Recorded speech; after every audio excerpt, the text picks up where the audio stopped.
لوگوں میں ایک اور غلط فہمی یہ پائی جاتی ہے کہ جب تک اذان ہوتی رہے سحری میں کھانا پینا جاری رکھا جا سکتا ہے، جبکہ درست مسئلہ یہ ہے کہ جب سحری کا وقت ختم ہو جاتا ہے تو اذان فجر اور نماز فجر کا وقت شروع ہوتا ہے، لہٰذا سحری بند ہونے کے باوجود اذان شروع یا ختم ہونے کا انتظار کرتے ہوئے کھانا پینا جائز نہیں ہے۔ اگر کوئی شخص کھاتا پیتا رہا، اس نے اپنا روزہ برباد کیا، اس کا روزہ ہوا ہی نہیں۔ نویں غلط فہمی یہ ہے کہ چوٹ وغیرہ لگنے کے بعد خون نکل آنے یا خون ٹیسٹ کروانے سے روزہ پر کوئی اثر پڑتا ہے، جبکہ ایسا نہیں ہے۔ درست مسئلہ یہ ہے کہ جسم سے کوئی چیز باہر آنے پر روزہ نہیں ٹوٹتا، لہٰذا ٹیسٹ کے لیے خون نکلنے یا زخمی ہونے پر خون بہنے سے روزہ نہیں ٹوٹے گا۔ روزہ کسی چیز کے براہ راست ذریعے سے جوف، معدے یا دماغ تک پہنچنے پر ٹوٹتا ہے، البتہ چند صورتیں مستثنیٰ ہیں، جیسا کہ روزہ یاد ہوتے ہوئے جان بوجھ کر منہ بھر کہہ کرنا۔ کچھ لوگوں کا خیال ہے کہ روزہ میں انجیکشن لگانے سے روزہ ٹوٹ جائے گا۔ اگر یہ سوچ ان علماء کی پیروی کی وجہ سے ہے جن کا موقف یہی ہے تو ٹھیک ہے، البتہ جو قوی اور مضبوط دلائل ہیں ان کی روح سے انجیکشن لگانے سے روزہ نہیں ٹوٹتا، خواہ نس میں لگایا جائے یا گوشت میں، شدید ضرورت ہو تو ڈرپ بھی لگائی جا سکتی ہے۔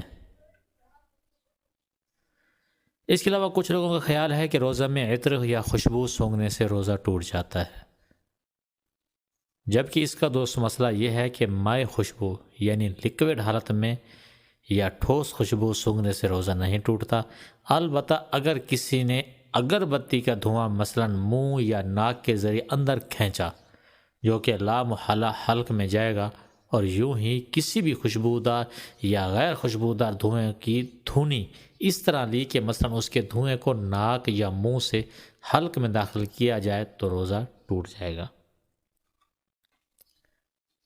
کچھ لوگ سمجھتے ہیں کہ جس دن سفر کرنا ہے اس دن روزہ چھوڑ سکتے ہیں۔ اگر صبح صادق کے وقت حالت سفر میں ہوں تو روزہ چھوڑ سکتے ہیں، لیکن اگر صبح صادق کے بعد سفر شروع کرنا ہو تو اس دن کا روزہ نہیں چھوڑ سکتے، البتہ اگر دن کے وقت شرعی مسافت والا سفر شروع کیا اور ابھی مسافر ہی ہوں تو اگلے دن کا روزہ چھوڑ سکتے ہیں، اور حالت سفر میں جتنے بھی روزے چھوڑے جائیں بعد میں ان کی قضا کرنا ہوگی۔ اس کے علاوہ کچھ لوگ سمجھتے ہیں کہ جو مرض یا کسی اور درست عارضے میں یا بغیر عذر کے روزہ چھوڑ دے تو فدیہ دینا اس کا متبادل ہے۔ ایسا سمجھنا درست نہیں۔ روزہ کسی بیماری کی بنیاد پر ترک کیا ہو یا بغیر کسی عذر کے، پہلا مرحلہ یہ ہے کہ اس روزے کے بدلے ایک روزہ قضا رکھے۔ فدیہ صرف اس صورت میں متبادل ہوگا جب بڑھاپے کی وجہ سے روزہ رکھنے کی قدرت نہ ہو، نہ ہی آئندہ قدرت ملنے کی امید ہو۔ ایسے شخص کو شیخ فانی کہتے ہیں۔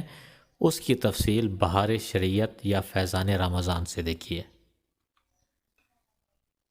اس کے علاوہ کچھ لوگ سمجھتے ہیں کہ ٹوتھ پیسٹ کرنے سے روزہ ٹوٹ جاتا ہے۔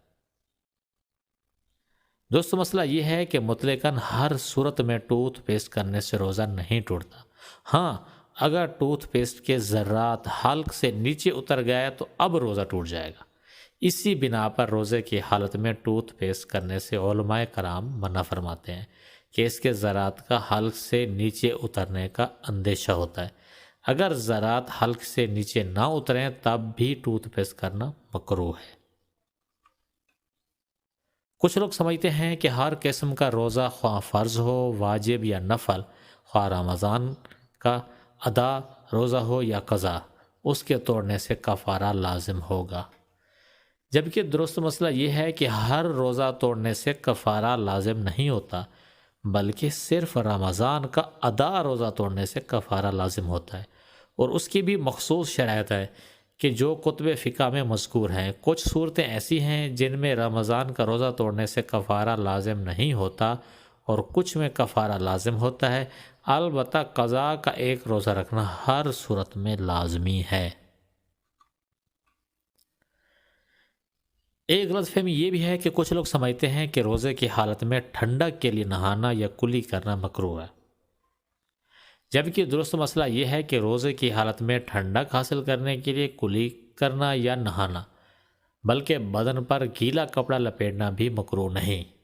ہاں، اگر پریشانی ظاہر کرنے کے لیے گیلا کپڑا لپیٹا تو مکروہ ہے، کہ عبادت میں دل تنگ ہونا اچھی بات نہیں۔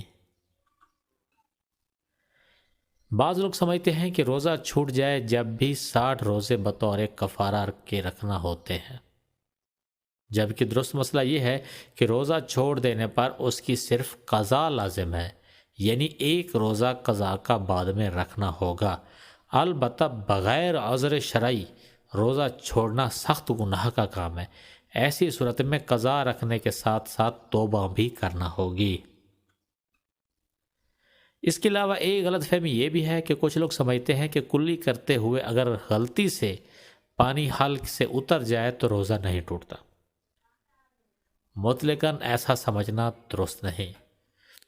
درست مسئلہ یہ ہے کہ جب روزہ دار ہونا یاد ہو تو اگرچہ پانی غلطی سے حلق سے اترا ہو روزہ ٹوٹ جائے گا۔ ہاں، اگر روزہ دار ہونا ہی یاد نہ ہو تو اب اگرچہ جان بوجھ کر پانی حلق سے اتارے روزہ نہیں ٹوٹے گا۔ دوسرے لفظوں میں یوں سمجھیے کہ بھول کر کھانے پینے سے روزہ نہیں ٹوٹتا، لیکن بطور خطا کھانے پینے سے روزہ ٹوٹ جائے گا۔ اس کے علاوہ ایک غلط فہمی یہ بھی لوگوں میں پائی جاتی ہے کہ بعض لوگ سمجھتے ہیں کہ حاملہ اور دودھ پلانے والی عورت پر روزہ فرض نہیں، جبکہ اس کا درست مسئلہ یہ ہے کہ اگر حاملہ اور دودھ پلانے والی عورت روزہ رکھنے پر قادر ہو تو اس پر بھی روزہ رکھنا فرض ہے۔ ہاں، اگر روزہ رکھنے سے اپنی یا بچے کی جان کو نقصان پہنچنے کا صحیح اندیشہ ہو تو اس صورت میں وہ رمضان کا روزہ چھوڑ سکتی ہے، لیکن جتنے روزے چھوڑے گی وہ بعد میں قضا رکھنے ہوں گے۔